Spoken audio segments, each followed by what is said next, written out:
Okay, so 1 minute while I share my screen.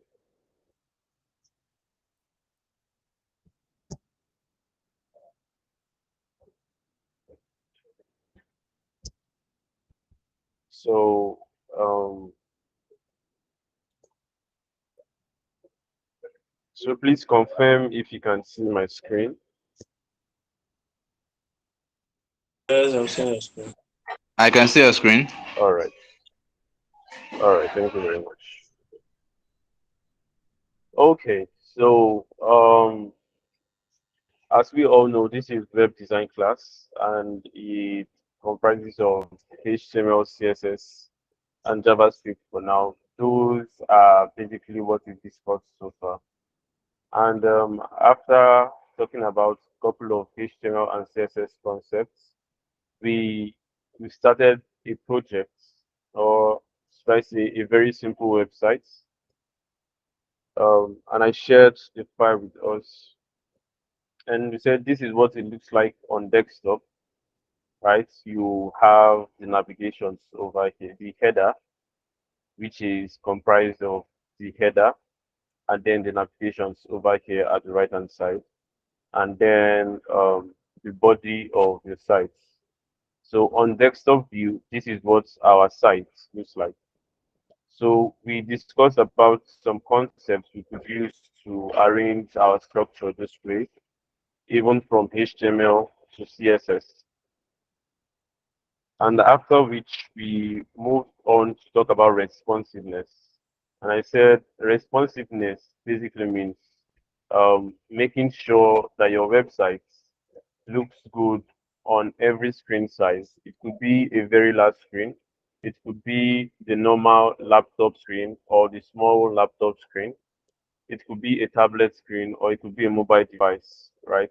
So making sure that whatever device a user tries to access your website with, the website looks appealing, it looks good to the user. That's what responsiveness is. And based on this project, they gave us this design to be the mobile view of our screen. And as you can see here, that is exactly what we have on the mobile view so far. Okay, so the only thing missing is that from this design, we have this menu bar here to show us the navigation, right? Because when you are on mobile, you can't have those navigations at the top here anymore because it will just crowd itself, overflow itself to look scattered on your screen. So we have to look for a different way of arranging those navigations. So while the navigations are like this on our desktop view, when we come to the mobile, we now have it replaced with this hamburger button or menu button, right? Then on clicking on this button, we expect it to bring out or pop up our navigation outside for us this way. So this is the remaining functionality of our web application, because if you click on it right now, it isn't doing anything. Although it is a button, but it isn't doing anything right now. So that is what we are going to try to fix for today. And in previous classes from last week up to now, we discussed a couple of concepts like DOM, manipulating DOM, and also event listeners. So with these concepts, we'll be able to complete this particular functionality of our site. This is the only interactive feature our site would have, right? But this doesn't mean every project you'll be taking on will be so easy or this simple, right? It gets complicated based on whatever problem you're trying to fix or whatever problem you've been paid to solve, right? So that's how you do the functionality. But the idea of taking on this project is that we can practice HTML, CSS, and JavaScript, right, in its simplest form to carry out a project. So yeah, we are going to quickly dive into completing this project, right? So today's class will not be so long. It will be based on just fixing this, because from next week, which will be week 7, would have to take up another project and start from start to finish, right? So to finish this up, let's see what we need to have. So right now we have this design. We've already made this design, we've coded this design, but we do not have this particular design on our code. And so going back to our code, we don't have that particular design, but we have this to be the navigations on desktop screen, right? So which means we have to look for a way to create these components, this particular, should I call it a screen or a component, right? So we need to look for a way to make this. So which means we have to also do another HTML and CSS, and then we see how we can use JavaScript to round it all up. Okay, but before I continue, is there is there any confusion on what I've explained so far before I continue?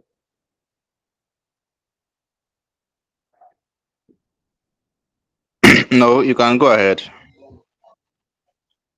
All right, thank you. Okay, so from our structure, remember that this is our HTML code so far. I'm just going to close up a couple of things so we have small space to work with, so we don't have things crowding our screen. Okay, so I'll be more focused on this header for now. And in our header, we have 3 elements basically. First is this IMG element, which is our logo. So let me try to share this screen side by side. Okay. So first, sorry, 1 minute.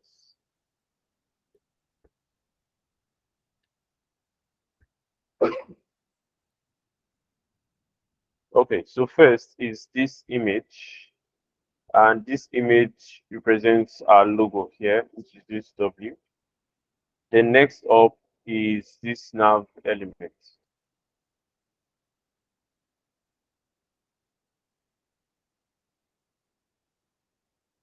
So because we are on the mobile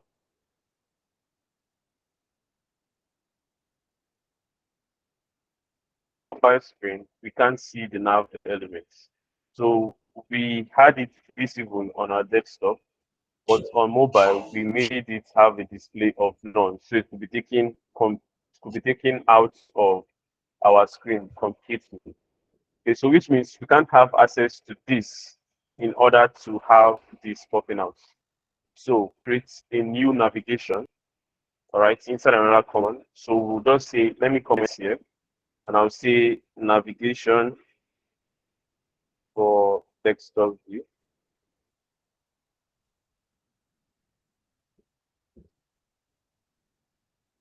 Okay, so this is a comment just to let us know that this nav is for desktop view.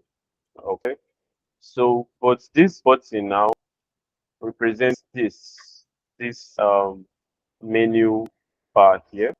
So it is when we click on this button, we have the side menu popping out. Okay, so which means we have to create the side menu for us. But now, before we create it, we have to be considerate of the structure of our code and how we can add these new components to our screen, right? So let's look at the design. So for the design, you can see that the website is still visible here. So we just have these components kind of overlapping on top of it. So it's like you're placing one book on top of another book, right? So we need to look for a way to actually put this up on our screen whenever we click on that hamburger. So if you remember vividly, where during our HTML and CSS, we talked about a couple of concepts, and one of them was positioning. And we said we could position items either relative, fixed, or absolute. We talked about static as well. But from every position type we discussed, the best type of position to use will be fixed, because we can see that we have like a black screen on top of our website, and then inside that black screen we now have this image, this white background here showing up. So it means we can create a new component here called aside. So because we want to write semantic code, which means a code that gives meaning to our website. So when our browser tries to access our sites, they understand our website properly. So I can create this component here using a div component, using a div element, right? But like I said before, the div is not a semantic tag. It doesn't really have any meaning to it. So it's just a random container you can use to do anything. So I want this to have a semantic meaning. And so instead of using a div tag, I will use a tag we call aside. So now this tag here does similar thing as the div tag, but now it has a semantic meaning. So our website, whenever the search engine goes through our website, it will understand that there is a sidebar coming out of the site instead of just meeting it with div. Okay, but now I need this website to be visible, right, on our screen. So let me just put in here a paragraph that says aside elements. So we'll see where this is coming up so far. Okay, so I did the aside after the header, and so if you pay good attention, you can see aside elements here shown here. Okay, but this is not what I want to do. Okay, I want it to somehow cover the entire screen, because if we give this aside a style, let's go to the styling. Think style.css, and let's come down. Okay, let's stay up here.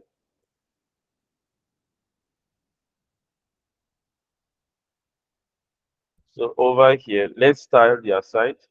So let's say aside should have a background color of red.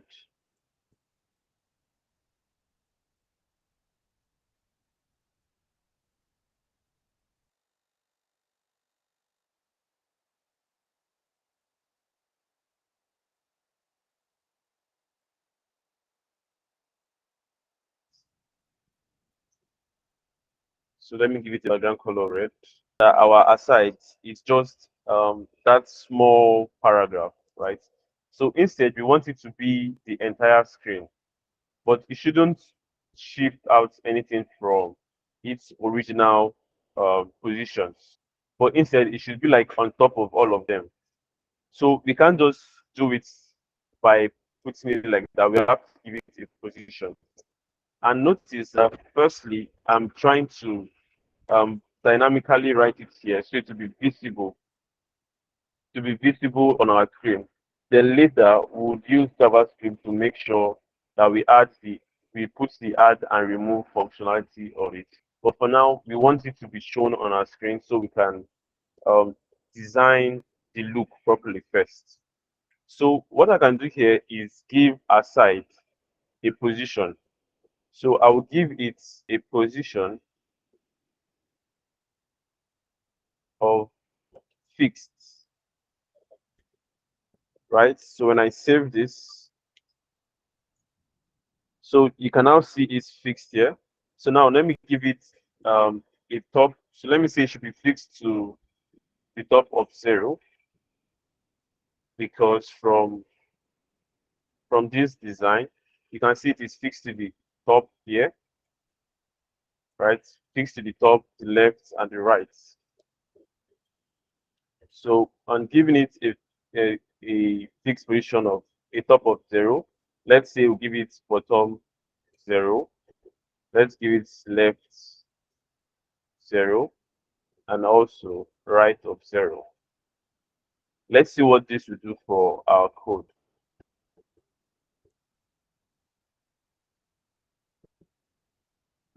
1 minute while it saves. So you can now see that it is covering the entire screen right now. But to us, it might look like it shifted everything away from the normal flow. So for us to see that it is on top of everything, right? It's just because it has a color of red, so it's covering everything. You can't see it. Let's try to let's try to reduce the opacity to make sure we can see through it. So over here, we can say we want opacity of, let's say, um, 0.2. I save this. So you can now see that the red is now a little bit faint, right? So you can now see through the red. So let me just make it a little bit more thicker.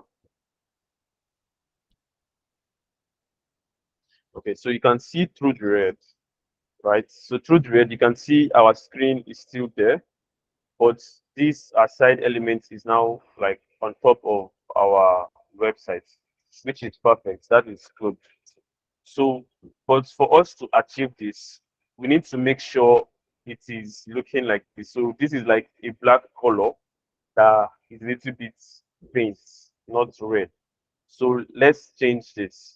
So we won't be using opacity because every element you create inside this aside would have an opacity of 0.7. So which means everything will be transparent. You can't see it because it's because I'm like sharing my screen, but this aside text here, aside element text is also transparent. So rather what I will do is I'll take this off and then I will use a different color code, which is referred to as RGBA. So RGBA with the arrow representing red, G representing green, B representing blue, then alpha for how transparent you want it to be. And it has a maximum value of 255. So red can have a maximum value of 255. Green also can have a maximum value of 255, as well as blue. So let's see how we do it. So if I say 255, comma, 255, comma, 255. So on saving this, I have red, I have white completely, right? So this is white. 255, 255, 255 signifies white. So let's say I put an extra one and I give it a second value of 0.5. And I save this. It now takes this 0.5 to be the opacity of the color that I'm giving to this particular element. So you can now see the things inside it to be faint. So 255, since this represents white, let's see if we make all of these 0, 0. So making all of them 0 gives you black, and then the opacity of 0.5. So with this, I think it looks similar to what we have here, which is good. So we have this background color of black. We usually refer to this as an overlay. So it's like laying on top of our elements. So this is good. So the next thing we have to work on would be these parts, this white parts. Okay. So going back to assess our work, we have the aside elements representing everything. So now inside this aside elements, we need to have a part of it to show our navigations. So I'm going to take this off, right? And then I'm going to use a nav, which means you want to create another navigation in here. But first, before I do that, I want all of them to be in a div instead. So I want this div to represent this white container we can see here. this white background we can see here. Okay, so that would be the div, and inside this div, remember inside this white background, you have this close button, which we can use to close our aside elements. One, and then we have our navigations here. So let's build the structure.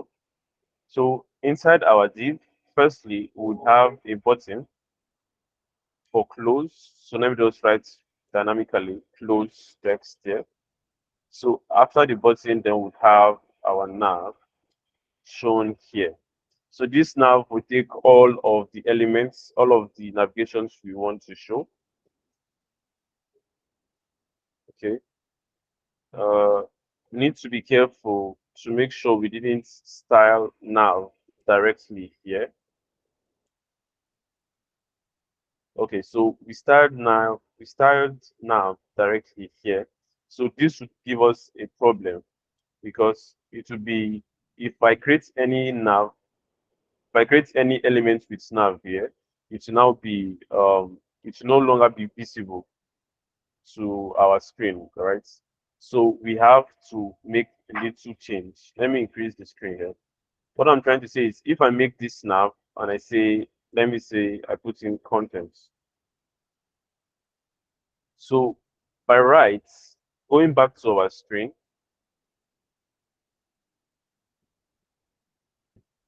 we should see content here, right? But you can't see it. We can see the close button over here at the top, right? But we can't see the nav.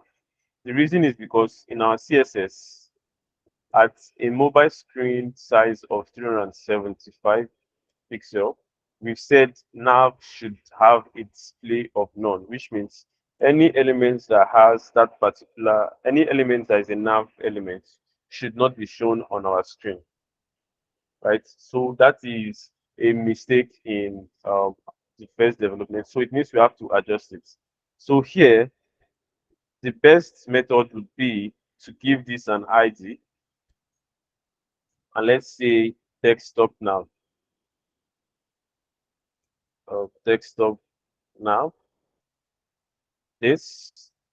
So now in our style.css, we will not be giving this a display of none anymore. We'll be giving it to an ID of desktop now.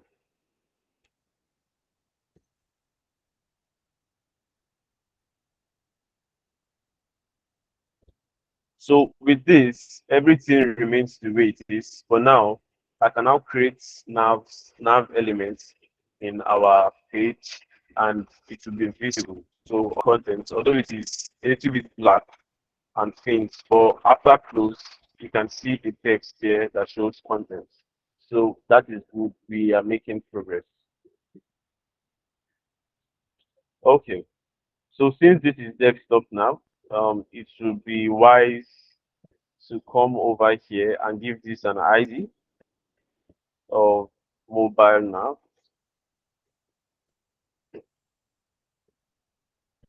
Okay,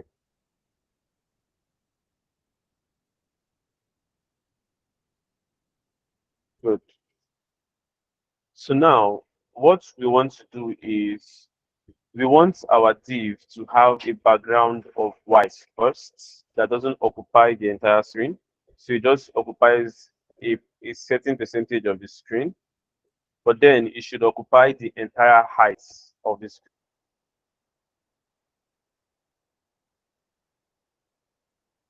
screen,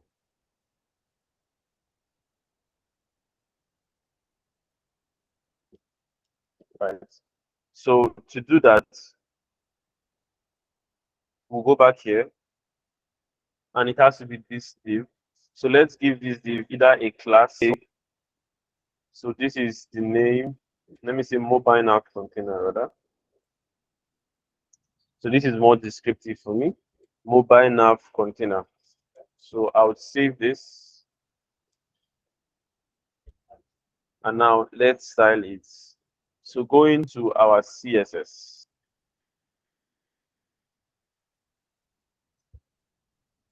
After a site, going to our CSS, I'll say dot the class name.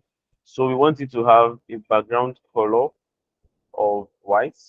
That is first. Secondly, we want it to have a height of 100%. So you can say 100%, or we can say um, the 100, the entire screen or thereabouts. So on saving this, let's see if this ones would show up first. So we can now see it has it's showing up, and so we can see the entire background is white. But now it is occupying the entire width of our screen. So which means we have to specify a width for it. So now in my code, I would say it should have a width of probably 70%.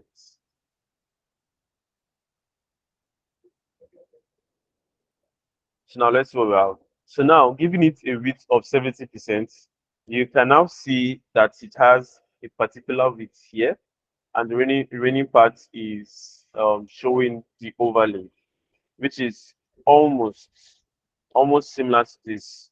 The difference now is our white background is over to the right hand side, right, for our design. But what we have going on so far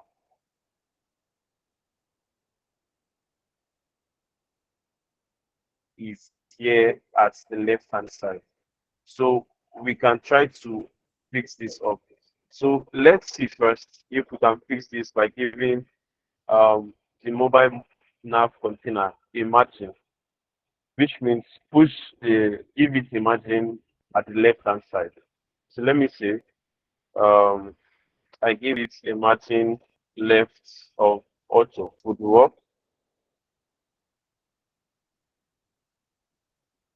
So okay, so giving it a margin left of auto immediately pushes our screen, our white background to the right hand side, which is the effect we've been looking for. So which is good. So let me explain again what this margin is doing. So this element is the aside, which is the entire screen so far. For this particular div container, this particular div container is just this white background, right? And from the style we've written, we're giving it a background color of white. So if I turn this off, you see the white background goes off. If I turn it on again, the white background comes on. So if I remove this height, you can see it reduces the height, right? And if I toggle it again, it brings the height to the full, which means the height of 100% is working. So next up is the width of 70%. So if I take this off, by default, it assumes the entire width of the screen, right? But once I toggle it back, I'm making sure that the nav container only has a width of 70%. So that's good. But before I gave this imagine left, our element was originally positioned at the right hand side. So what I did now by giving it imagine left of auto, it means whatever space there was before, I want you to take that space and put it at the left hand side. So on making an imagine left auto, it takes the space from the right hand side and immediately puts it on the left hand side, thereby pushing our elements to the right hand side of the screen. So this here is now looking almost similar to this. So we are making progress. All right. So, but before I continue, would there be any questions, anything that doesn't seem certain or clear so far, so I can clear it up before we continue.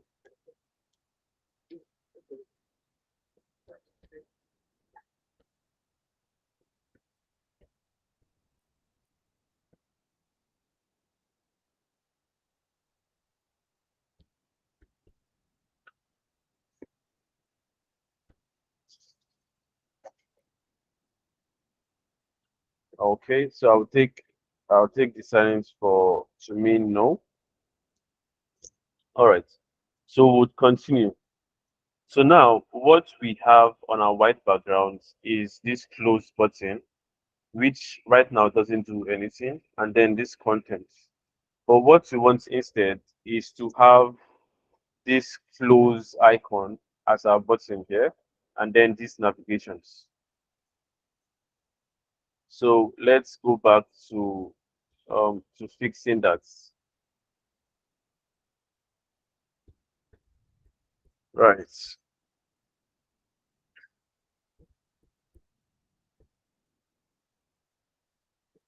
Okay. So let's go to fixing that. We'll go back to our HTML.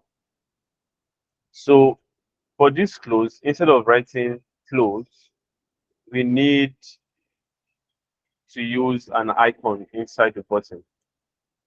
I remember from our assets folder, we have images, and inside images, we have this icon menu flows SVG.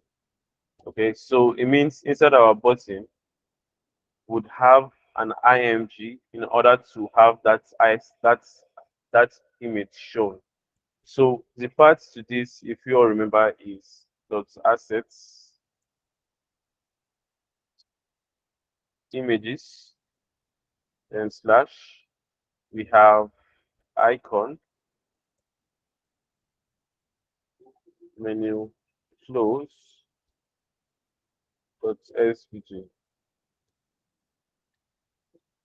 This is the part to our image,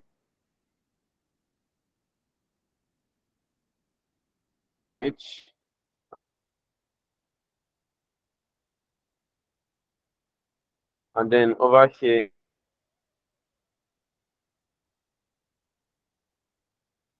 in the alt, we can see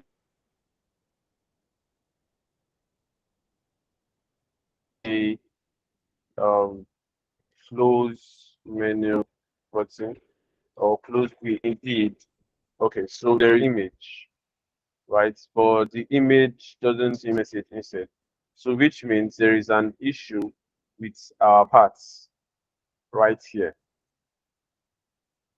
So let's see what the issue is. So on checking this now, what I wrote here was dot assets, right? That it should be dot slash assets. Okay, so this here should now fix our problem. I want to say you can now see the button over here. But now the button by default has a background color, right? So I would have to remove this color using CSS because from our design, we don't have any background color. And also it has to be moved to the right-hand side of the screen. So let's visit our code again. So we want to make changes to these buttons. So our advice that we give this a class, so that we can style this particular button.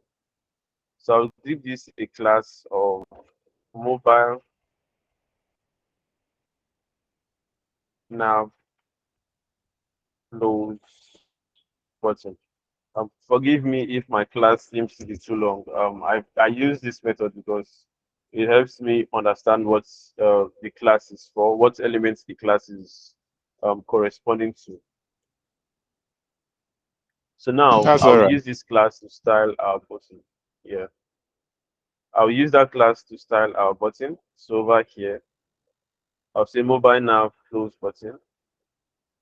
So first, from what we have going on now, I want to take off the background color to be transparent, right?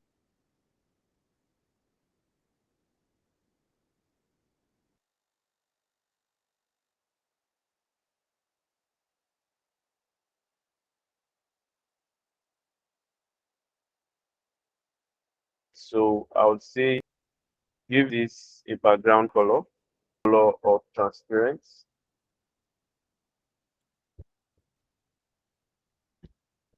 So let this load up. So once it loads up, it takes off the background completely. So we now have a border on it. So let's see how we can take off that border. We can do that by coming to our code again and saying we want the border to be none.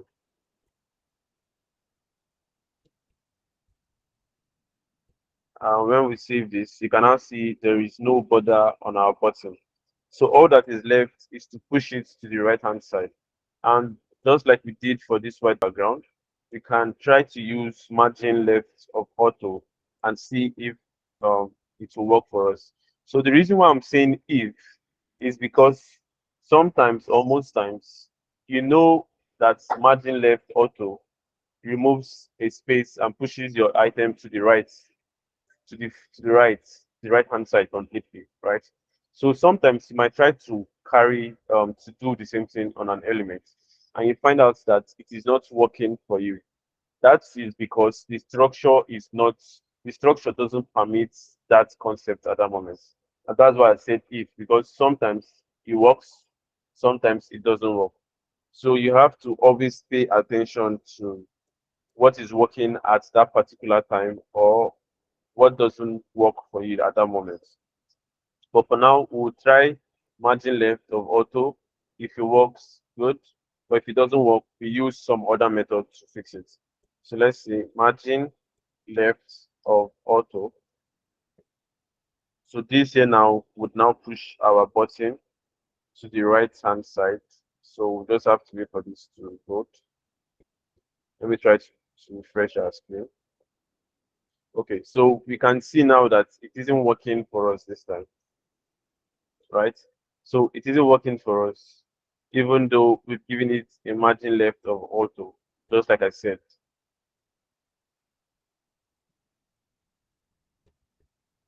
Okay, so it means we have to try out another method. Okay, so let's see what we can do.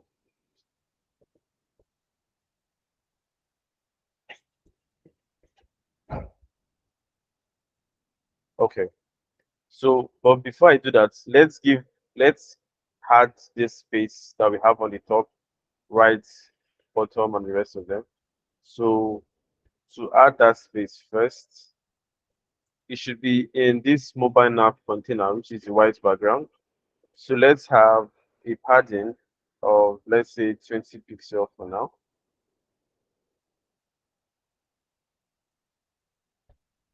Okay, so we have this padding space. Okay, so now I'm going to do something now. I'm going to put our button, I'm going to put this button inside a container, then make that container a flex box. Then through the concept of flexbox, I can now try to justify the elements to the far right hand side of our screen because this margin left is obviously not working for us. So let's see how we can do that. So since this is not working for us, I'll take it out completely from our screen. There's no need having it here. So that is one. Secondly, I'm going to create a div container first here, then put our button inside of it.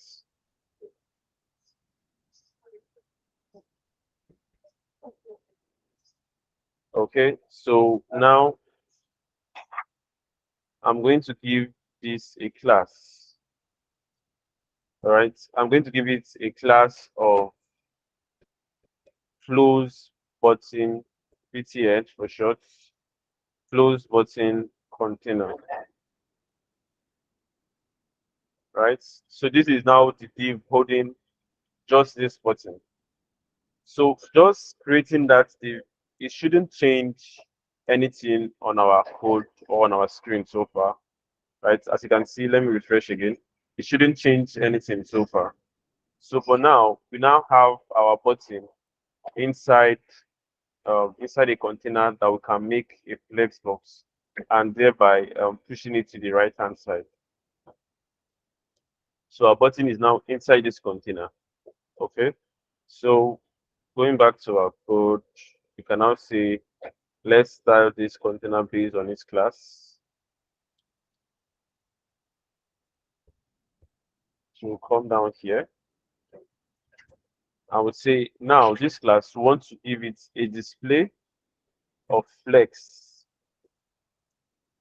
So just giving it a display of flex doesn't do anything right now. Let me refresh. We can see it's still the same way it is. So now we have to push the item inside of it to the right hand side. And remember, we said we could align items in a flexbox container horizontally using justify contents. So how we can do that is say we can come here and say justify contents. So we can, there are a couple of things here. This is end, this is flex end. There are a couple of things you can use, like right and the left of them. So let's try end first and see. Because it is the only item here, we can now see it pushes the item to the end of the div container. So right now we have this button. Let me open this up a little bit. Let's open our toolbox a little bit. So we have this button element inside this container, which is a flex box, right? And inside the flex box, using justify contents, we are aligning the items to the far right side of the div container, thereby pushing our button to the right, which is what we want. And it's good. So we now have the button looking just like this. So that's good. This part has been fixed. So the next part should be creating our navigations, right? So let's head back again to our HTML. So what is holding our navigation should be these parts, right? So now inside here, we have to create our navigations again. So to save us time, we already have navigation here. So I can just copy this here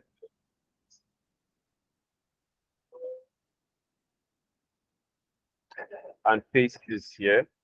Since we'll still be writing the same thing, it's just the styling for our UL that will be different. I think we have a style for UL already. Okay, we have a style for UL, which is going to be a problem for us because if we go back to our screen now,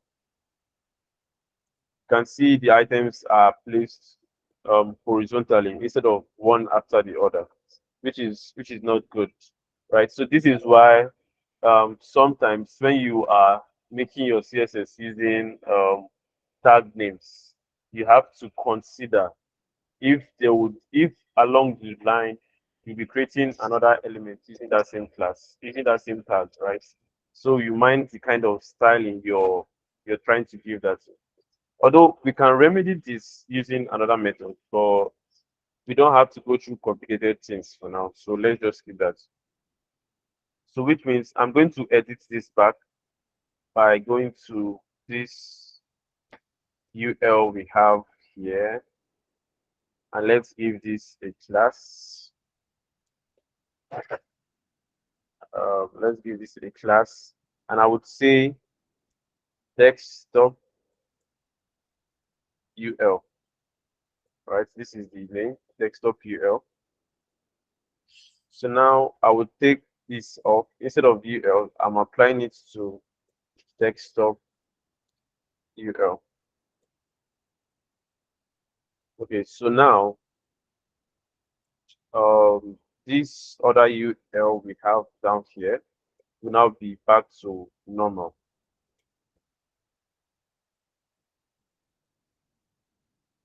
Okay, so we now have our UL back to normal.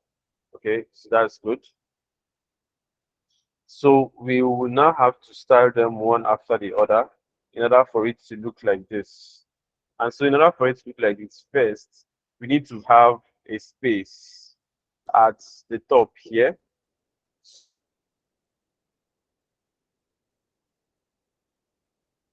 So we can use either margin or padding for this one. That is one. Secondly, we have to take out these buttons, right? Highlight this UL. You can see a padding. You can see a green background here, which is why our navigations are kind of far away from the left-hand side. So we can also fix that.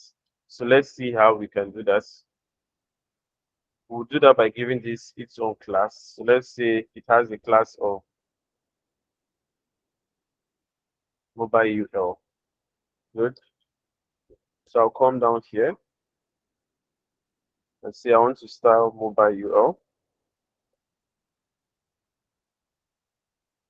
By firstly, I want to give it a margin top of, let's say, 40 pixel. So this margin top gives it a space of 40 pixel at the top. That is one. Secondly, I want to take out the borders, the buttons rather. These buttons that shows it is an unordered list. So I can do that by saying the list style should be none. Right? That's the second thing. So let me save this first and let's see how much change we've made. So you can now see there's a margin top of 40 pixel. Good. And those dots are taken off. But now we still have a padding on the left hand side. So we need to take off that padding so this can be close to this left hand side. So how we do that is by coming down here and we say let's this have a padding of 0. So going back, each of our icons are now to the left side, which is now good and looking like what we have here. But now we can see there is a visible amount of space between each of our navigations, right? Whereas this one seems to be a little bit jam-packed. So how can we do that? Remember, this is a UL this is a UL housing each of the list items, right? So I can do that by making this UL a flex and then putting a gap between each of the items. That is the way I love to do it because then you have equal space between each of them. So you can do that by saying first, by giving this a display of flex. Remember, the flex has to be the parent container, right? So, but when you give an element, once you make an element a flex box, remember it places all of its elements or all of its items horizontal to each other. So that's why if you go back here, you can see them placed horizontal to each other. So it means we have to change the flex direction to column instead of horizontal. So to do that, we'll come down here and say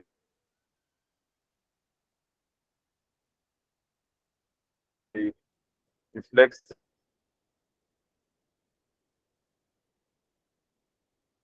direction should be column first. Secondly, let's give them a gap of 20 to be placed in columns, which means they are placed stacked one on another, firstly, and then we have equal spaces between each of the navigations. Okay, so this here now we have this looking like this.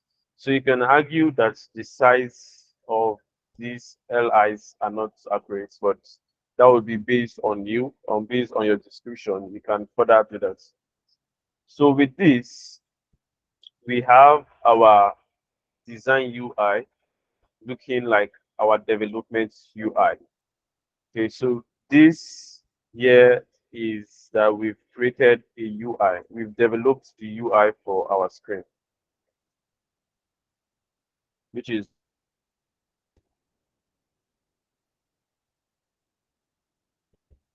okay.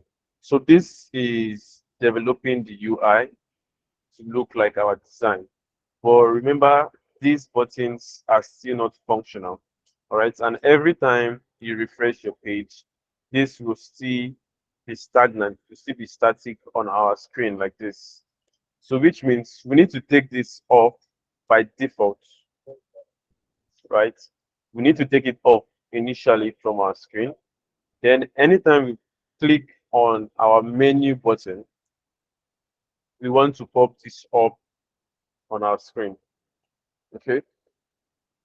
So which means we can do that by adding a class that makes an element have a display of none and removing it. What I'm trying to say is let's create a class that says hidden. Let's say a class name of hidden. I'll give it a display of none. So it means any element that has a display of hidden, right, would be would be removed from our screen. So let me save this first. Let me refresh this first. You can see it is still showing right now. So now let me go to our aside. This is our aside.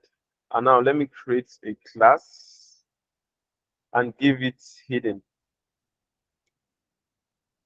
So once I do this and I go to my screen and I refresh, you see it is out of our screen. It is not showing.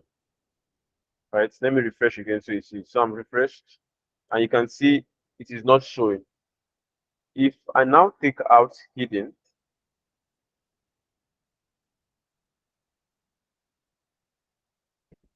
you can see it coming up again. So this is already showing us how we can implement this functionality with JavaScript. So in JavaScript, we can listen for a click on that button. And when we click on that button, we want to add the hidden class to the aside element. And then when we click on this close button, we want to remove the hidden class from the aside elements. So with that, we can easily of toggling between showing these navigations, um, between showing the navigation on a click of a button. Okay, so let's practice what we just talked about now. So by default, remember, I want this to be hidden by default.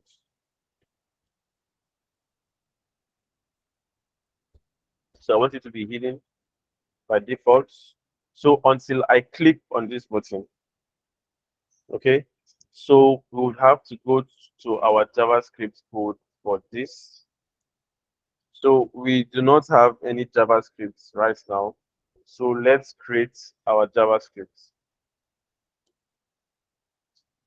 So remember, your JavaScript can have any name. So let's create a file and we'll name it script.js.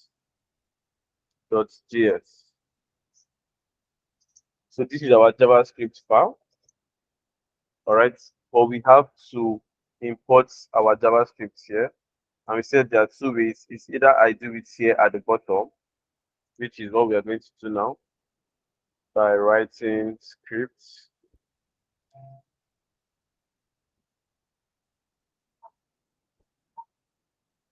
And then in the source, I'm going to put the part, which is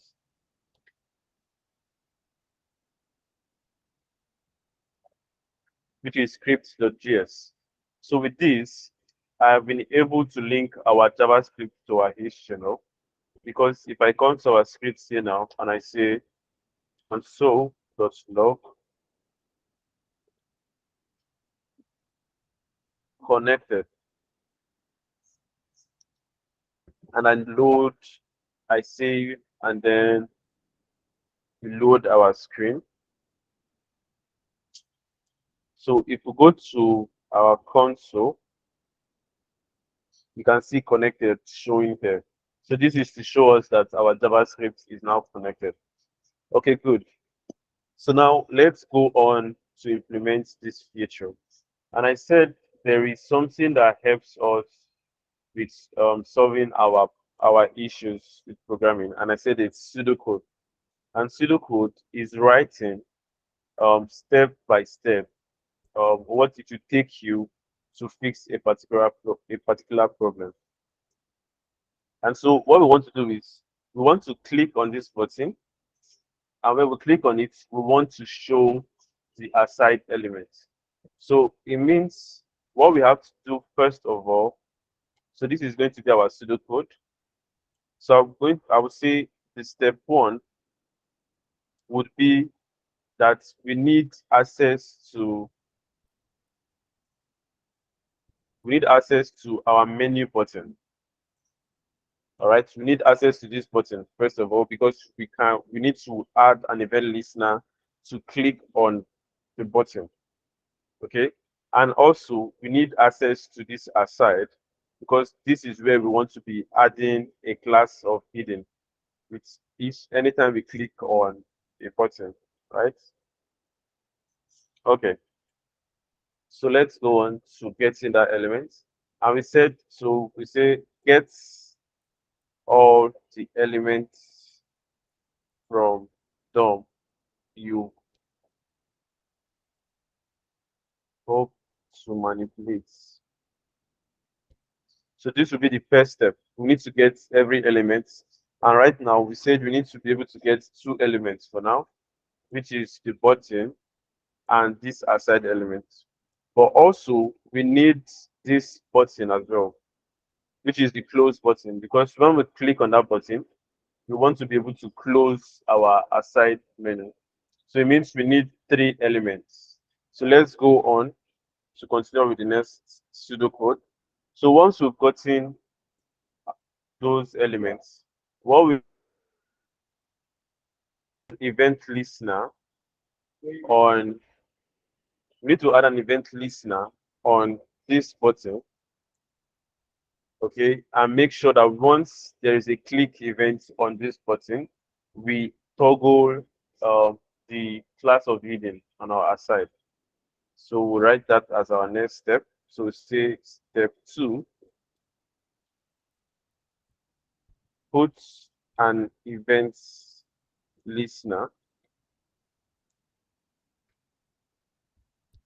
on the menu button to toggle the hidden class on the aside elements. Okay, so this is good. So after that, the next thing is if we are able to achieve this line, it means we would have this showing up. So the next thing would be to be able to close this. So we need to add an event listener on this button also in order to remove the class of hidden. So that would be the next step. So the next step, step 3, would be, so I'm just going to repeat this line. So let's say step 3. So I'm going to say put an event listener on close button to, okay, let's change this now. Let's make it more descriptive. So remove, sorry, to add the hidden class on the aside elements. Why this will remove the hidden class. So with these 3 steps, we'll able to achieve the functionality we want. So let's start off with this first one. So for this first one, we want to be able to get this menu button. And because it has a tag name of button and it has a class of menu button, there are a couple of ways we can get this particular element. We can get it using a tag name. We can get it using a class name. We can get it using query selector. So we are going to use query selector for this. And to get it, we say you do the documents dot query selector. So now we also need to select a means of collecting this particular element. I'm going to use the class name of menu button, right? So because we are selecting based on class, I'll put dots, then the class name. So now I'm going to save this inside a variable, and the variable will be menu button. So let me say btn elements, right? This will be the button. So like usual, let's confirm if we got that particular element by console or login menu button elements. Okay, do not be afraid to do this one step after another to be sure that you've gotten it. Okay, so on our console, we can see this logged out for us, which means we indeed got the correct button. That is the first element. The next element would be our close button, right? This close button, and it has a class name of mobile nav close button. So going back here, I'm just going to repeat this line, but now I'll change the class. And here I will say close btn elements. So let's change it here. And let's confirm if we have that selected. So you can see it here, we have it selected. Good. Next up would be the aside elements. So remember, this is the only aside element we have on our page, right? I don't think there's any other aside. Let me see the main. So I don't think there's any other aside. But to be on a safe side, it will be better we give this either a class or an ID. So let's give this an ID of aside elements. So now we can now get that element using the ID. All right. Let me just copy this ID. And in our JavaScript, we would say just copy this again. But now instead of dots, because it is ID, I'm using hash. And then over here should be the aside elements. So let's confirm by console or logging this also.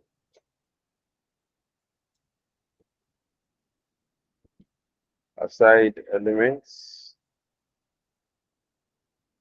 Okay, so you see here that we've gotten the correct elements. So that is good.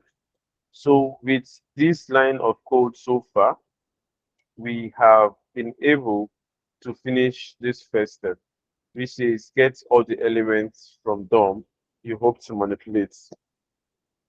So now we'll be going on to the next step that says put an event listener on the menu button. Button was spelled wrongly here. To remove the hidden class on the aside elements. Okay, so let's do this now. So for us to put an event listener on an element, firstly, you write the elements. And the element we want to add this event listener is the menu button elements, right? So we say menu button elements dot add event listener. So in the event listener, we now use the parentheses. So from yesterday, remember that the first argument you put here would be the event you're trying to listen for. And right now, we are trying to listen for a click event on that button. So I'll write click here. Then next up would be a function that carries out a particular task. So let me say operation here. Okay. So with this line of code, we'll be listening for a click event on this button. So let's see if truly it works. So we'll say console.log clicks. So for now, anytime I click on this button, I want to log to our console this text. So if it shows on our console, then we can confirm that the event listener is working correctly. So let's go back. Okay, so on clicking on this button now, I can see clicks showing on our screen. which means the event listener is working. So fine, we can now go on um, to make this work the way we want to. So what we want to do is, whenever we click there, we want the aside elements dot class list, right? Dot add. So we want to be able to add a text to our class list. And what text do you want to add? We want to add hidden. But this is wrong now because our step says remove the hidden. So instead of add, we would say remove. So what this line of code will do is that whenever we click on this button, it will go to this aside element in our DOM, and then from its class, it will remove hidden. So if it has more than one class, it will leave every other class it has and only remove this hidden from it. So let's save this, and now let's check it out. Let me refresh. So now I'm going to click on this button and see what happens. So when I click, you can now see this coming up on our screen, okay, to show that it actually works.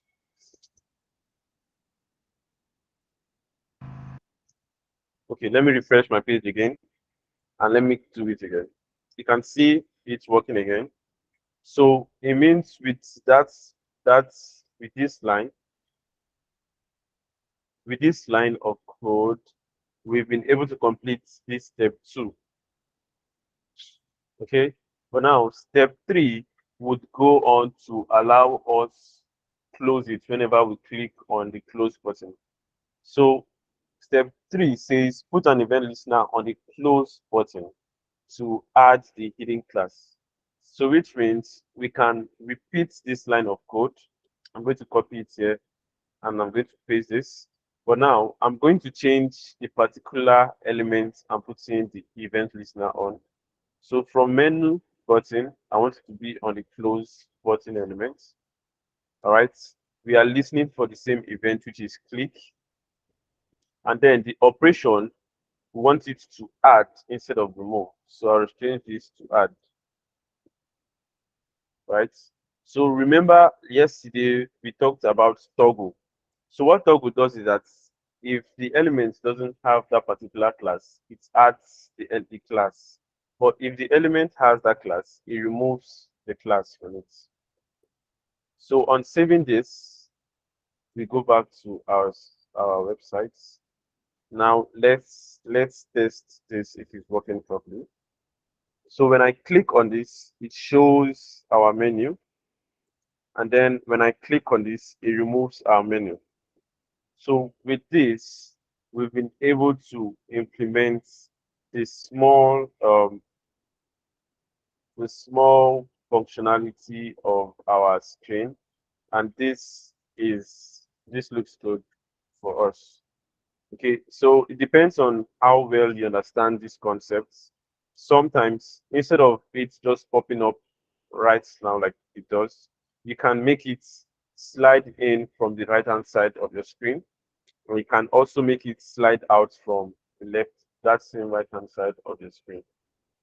Okay, so this here is how you use JavaScript to manipulate your DOM and make it function the way you want to. So there is still a little bit of clean up we have to do here. Okay, but before we do that, I would like to take any questions so far on this. If there was anything that wasn't really clear to you, so we can go over it again before we continue. Is there any question on this? Yeah, there's a question. Okay. You mentioned that you can make it slide in and out of the screen. So how do you do that? Can you give me just Sorry, I an didn't get your idea? question. If you want to make the aside slide in out of the screen, like slide in instead of just popping up, how do you do that? Okay. So I'm not going to do that here, but I'm going to explain it to you, right? Okay. So Yes. over here, what what you can do is instead of giving these elements, instead of toggling a class of hidden, what you Mm. want to do instead is look for a class that firstly moves your elements to the right hand side of your screen. So it will take it away completely from this screen. So probably you can take it to this side, right? But Mm. it will not be showing on your screen because it is outside your screen. Okay. Then when you toggle the class, it will move it, we call it transform.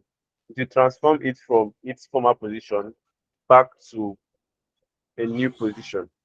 And an example of that Okay. is, let me show you this. Okay. So this is a simple site that if you click on this button, it moves this in from the right hand side. And then if you click on this, it takes it away again from the right hand side, right? So what Okay. this is doing is that this other element is firstly is show is to this position, right?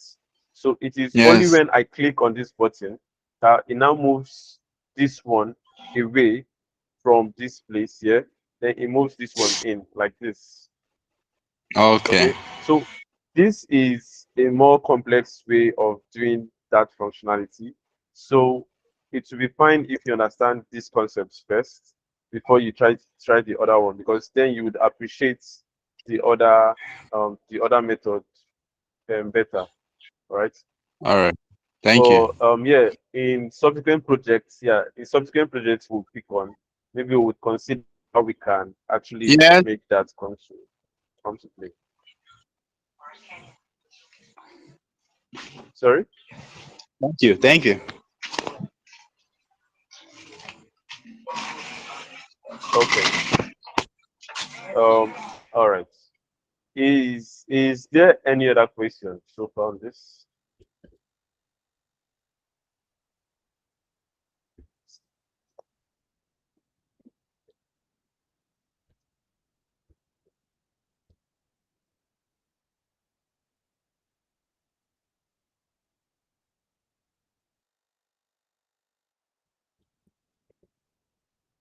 Okay.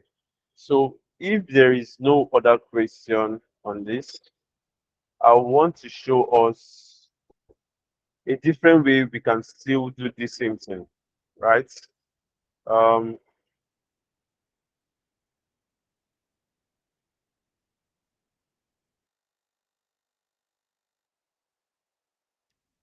this line of code is the same as this line of code. Like there's no difference between it.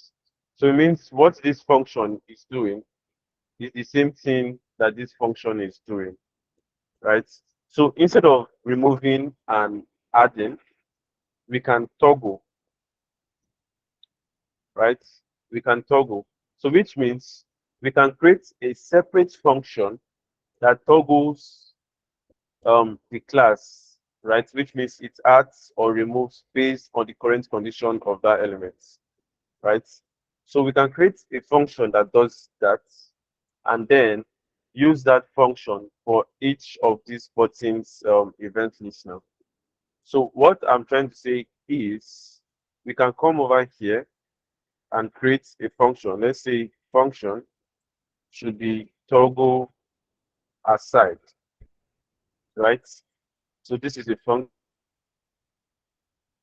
function should do is this line of code. So let me just copy this and paste this here. For now,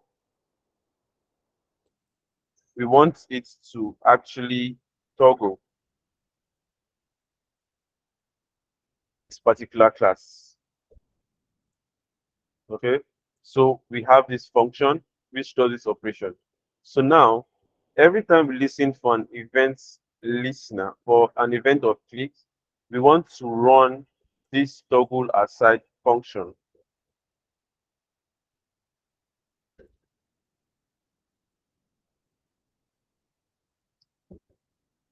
Okay, we want to run this toggle aside function, which means when we click on this button first, right? What it will do is that if aside has the class of hidden, it will remove it. But if it doesn't have a class of hidden, it will add it. So going back to our screen, let's refresh. If you click on this, you see it now brings this up to our screen. And if you click on this, it removes it. So it does the same thing as the other one, as the other code does. So just peradventure, you are going through somebody else's code, or you're going through um, a YouTube tutorial, you can see a different method from the one you know already. So this just goes to tell you that you are not wrong with the method you're using. All right. So this is just a different way of doing this. And this here, I believe, is a more better way because we this is considered um, not repeating yourself. Because the former method we used, we were repeating this line even if it's remove an add that we use for the respective buttons, it still counts as repeating yourself. But now we have a function that does it, right? So in case there is still other buttons in our screen that has to do this same particular task, we don't have to keep writing out the operation manually for each of those buttons. So we can just easily call this function for each of them, and we are done with solving that particular problem. So this, I would rather or argue that is a better way of writing that particular code. All right. So which means I'm going to add another step here. So this should be step 2, and I'll say create a function that toggles the hidden class from the aside elements, right? Then I'll change this one to step 3 will now be put an event listener on this, then this will be step 4. So with this here, we can now argue that we have a complete site, all right, that looks good on desktop. Sorry, let me reduce this. Okay, this is what it looks like on desktop. All right.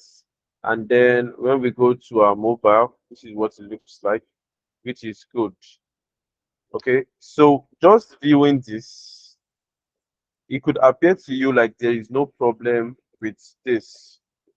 Okay. So it looks good. Like you can probably you were paid to do this project. Um, you can do this and you feel happy with yourself, and then you submit this to your clients.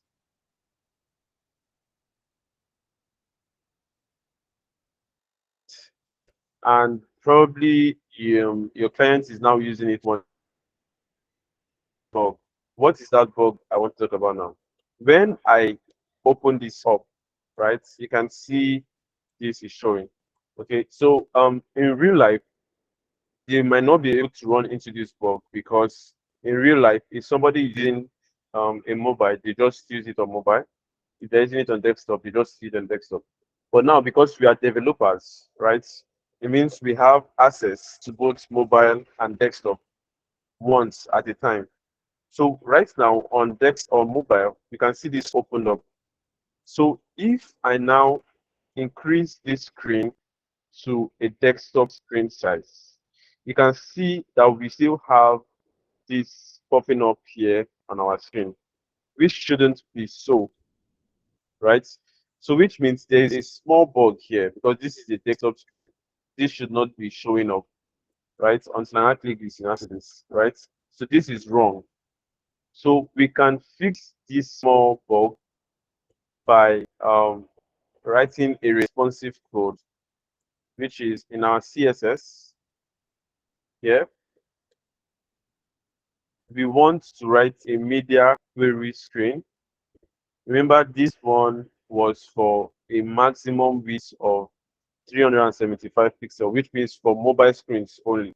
So let's write a screen for desktop for anyone higher than our desktop. So which means for a minimum width of 375 pixels, we want something to happen. What is that thing we want to happen? We want this aside, which has an ID of aside elements, to be by default a display of none. It shouldn't show on desktop screen. So here I would now say we want aside elements to have a display of none. Okay, these aside elements should have a display of none, which means anytime we are on a screen size that is bigger than 375 pixels, there is no way we would see our aside elements popping up on our screen. So here now, let's go back again. So this is the mobile view, right? So let me close this and open it. Okay. So let me open it up now. So now, watch this screen size. We are on 375. As I increase up to more than 375, that you no longer see this menu coming up. But once I reduce down to a lesser screen, it shows up. So with this, we've written a better responsive code, right? Which is better for us. So these are things you have to debug yourself. All right. Always debug codes yourself manually. Manually check everything to make sure that they are all working properly. You shouldn't wait for um, a client to actually go through the code and then complain of some errors on your screen. So with this here, we can say that we are done with building this project that we started few weeks ago. So we've done the desktop view and we've done the mobile view. So with this, we are done with our projects. So would there be any uncertainty, anything that wasn't clear to us?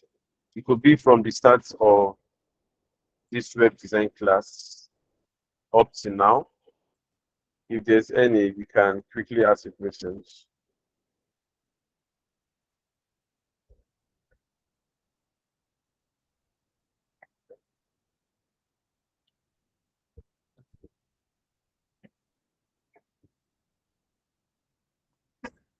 Okay, so in summary, going over everything we've learned, let me try to get the documents opened up for us.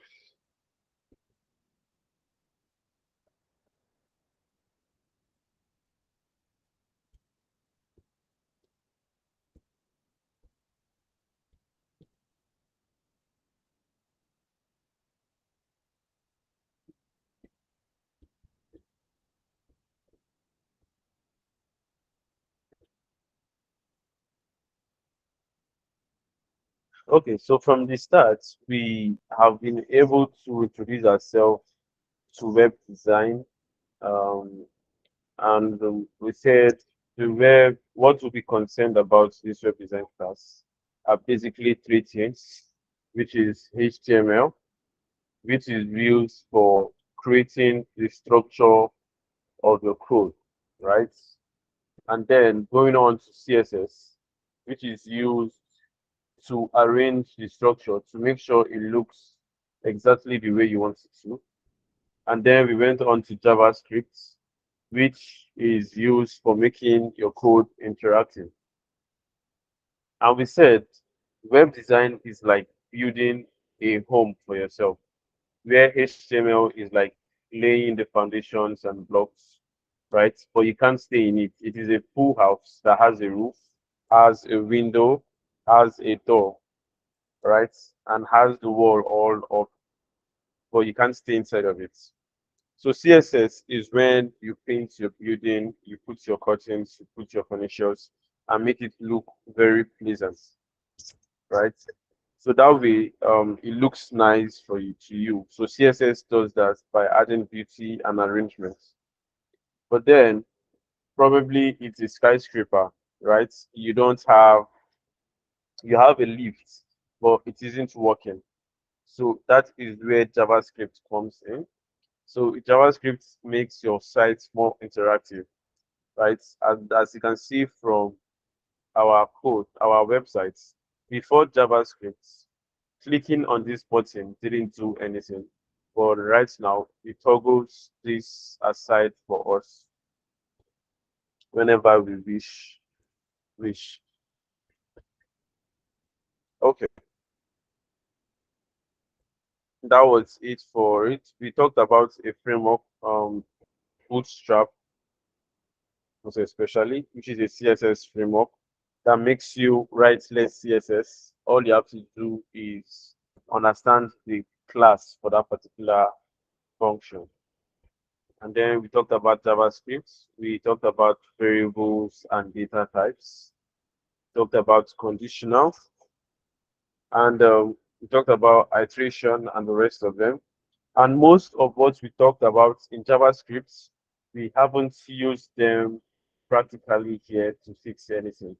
Okay, that was because it's it is very fundamental and very important that we know the data types and we understand them, because then it makes programming more more fun for you. So go to you can use any programming language. You can be introduced to any programming language, and then you have an idea of what that language does just by seeing the code, right? So that is it.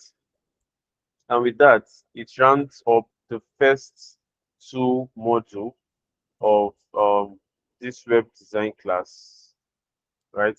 The first two module of our web design class has been wrapped up. So from next week, we'll start up a project that we hope to finish next week, right? Basically, it will be another website again that would have to be using HTML, CSS, and JavaScript again from scratch, right? And when we are done, we'll now go into the third module of this web design class, all right, which is a little bit more advanced. So we'll be introducing a JavaScript library, which is React. So the reason is this, that you would barely see any organization or company putting out a job role based on just HTML, CSS, and JavaScript, because there are a lot of things HTML, CSS, and JavaScript would do for you that you would have to write a lot of lines of code to achieve. But with these libraries, you just do few things and it is done, and you can just push your codes. All right, so we'll be introducing ourselves to React, which is a commonly used JavaScript library for making web applications and websites, right? So we'll talk about them one after the other in depth in order to build the projects. And once we are done with learning the framework itself or the library, we would also be carrying out a project with it, all right, from start to finish. And once we're done with that, we can say we've wrapped up our web design class in general. But for today, if there is no other question, this will be the end of today's class. There is a Okay, question. yeah, Adesiyan, you can ask a question. Yes, concerning the question I asked, I think upper last week class, but I'm not in my system. Past. class we have been doing. That's why I didn't ask the questions. So I want to share my screen now so you can see the code now. Okay, okay, that's fine. Okay, all right. So I will let you share your screen so we can go through the issue together.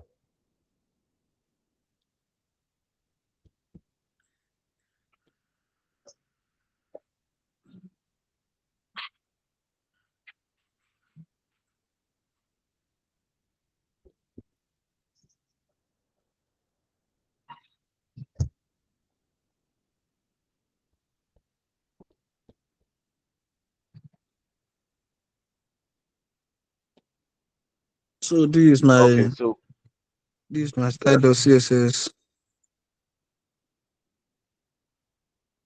and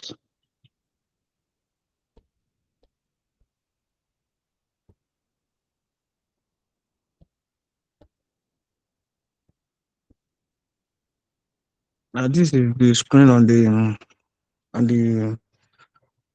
Google on Chrome. Sorry, you seem to be breaking a little bit. Okay, I'm sorry. That was network, sir. Oh, okay.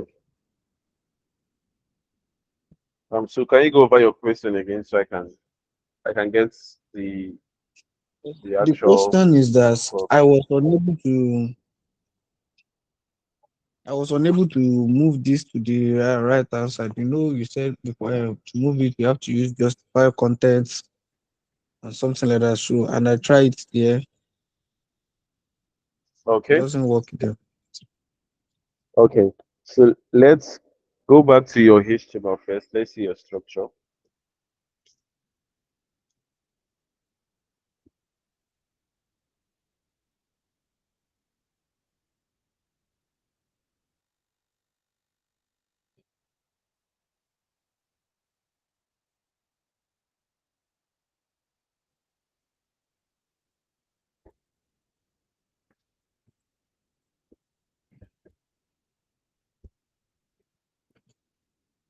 Okay. So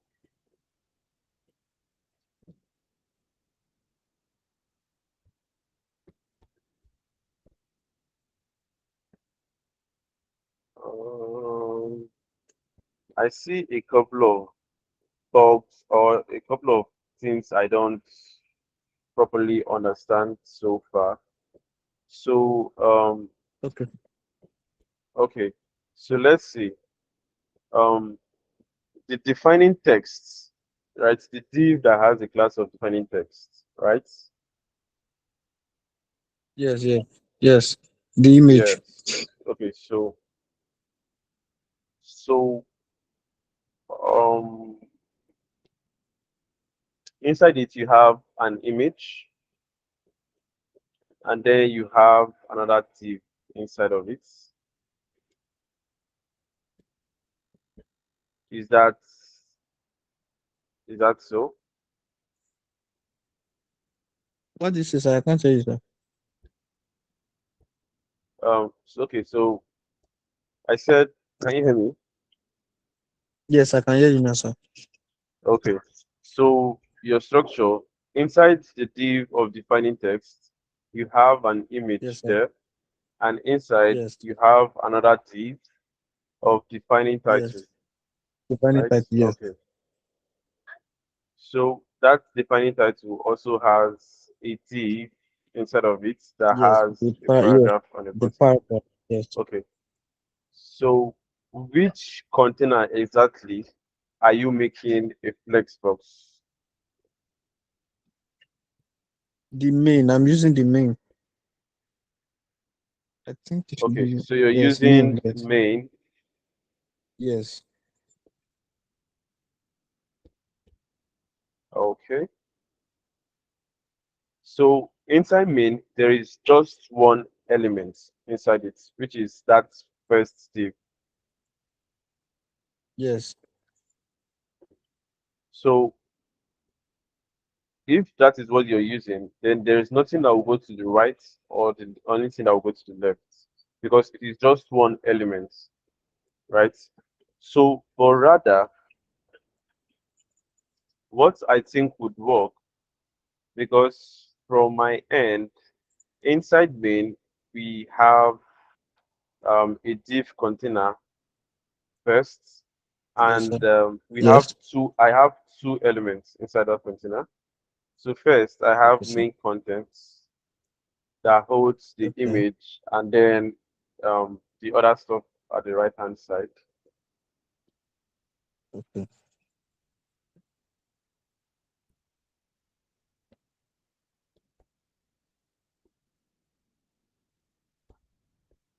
Okay, so for me, I feel like there is a little bug here that we need to fix Okay, sir. because this is not what we did in class the other day. So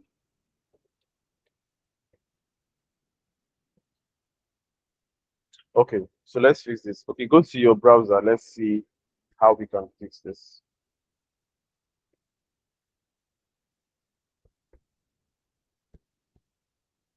Okay, so what do we want on the right hand side? We dive into the evolution of the web or something, and you read more on the right hand side.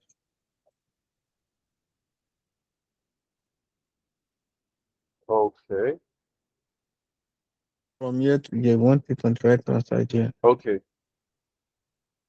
okay. So we want the bright feature of the web to be on the left hand side. Then the paragraph and the button Yes, should yes, be sir. on Yes, the right hand side, yes, right? Okay. Okay, so go back to the yes, yes, HTML yes, section.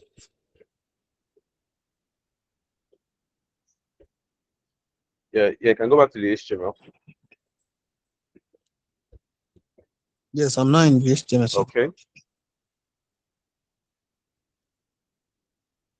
So what we can do now is what you should be giving a display of flex should be the div with a class of defining title.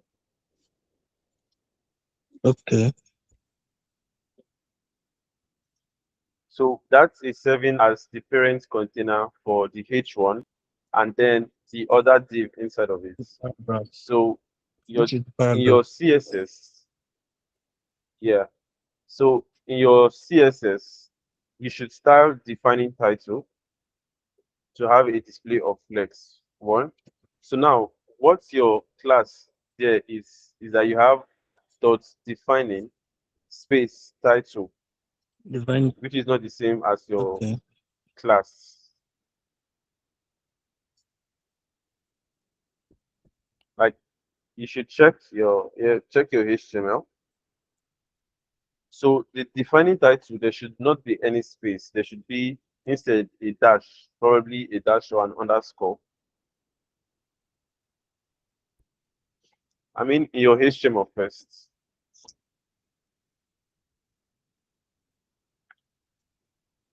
Yes, that should be defining dash title. So it's one word. So it's two words joined together with a space, with a dash rather. So it's saying one word. Because if you put a space between those two words, it will take it that you have two different classes. Yes, so over here too, you'd have to okay, put a sir. dash between defining title.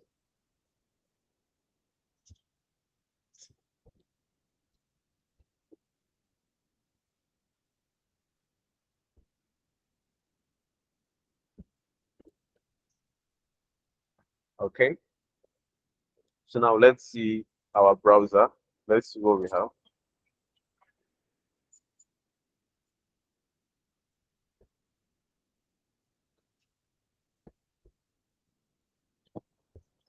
Thanks, Now, sir. okay, Now so it's you can now awesome. see it's now on the right hand side, right? Yeah, so it's based on the class. Okay, sir. Thanks, sir. So I believe you can be able to take on any other issues so far, right? Yes, yes, yes, yes, yes. All right. But if you run into any problem, Thanks. please put post that problem on the WhatsApp group so that we can go over it together, or your colleagues can also join in on solving it. All right. So see you same time next week, and have a good week.